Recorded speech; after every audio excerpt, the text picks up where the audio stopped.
हरे राम, श्री राधे वृंदावन धाम की जय। भागवत कथा अध्याय 5, जिसमें भगवान का जन्म से लेकर और भगवान के बाल लीलाओं का वर्णन है। किस प्रकार भगवान ने जो 8 राक्षस आए और उनका उद्धार किया, क्योंकि वे पिछले जन्म में किसी न किसी, कोई नारद से, कोई अगस्त्य से, कोई किसी न किसी ऋषि मुनि से श्रापित थे और भगवान द्वारा ही उनका उद्धार होना था। सबसे पहले पूतना आई, जिसमें कंस ने जिसको भेजा तो पूतना को भगवान ने मारा।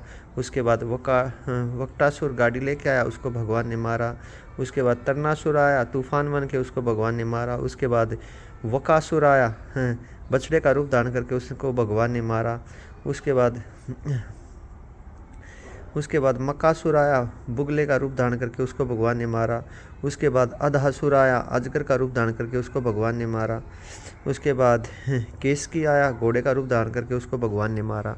और जो भगवान ने इनको केवल मारा नहीं, इनका उद्धार किया। इनको भगवान के द्वारा इनको मोक्ष प्राप्त हुआ, क्योंकि ये पिछले जन्म में श्रापित थे किसी न किसी ऋषि मुनि से, अगस्त्य से, नारद से, अन्य ऋषि मुनियों से।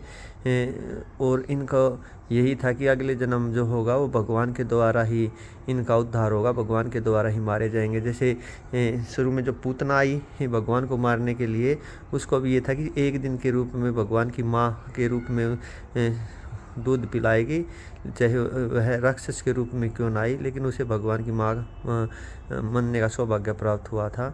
तो भगवान जो भागवत कथा है वो भगवान की लीला और भगवान के भक्तों की लीला का ही वर्णन है, और इसको सुनना और सुनाना बहुत ही पुण्य कर्म है। हरे कृष्ण हरे राम, श्री राधे वृंदावन धाम की जय।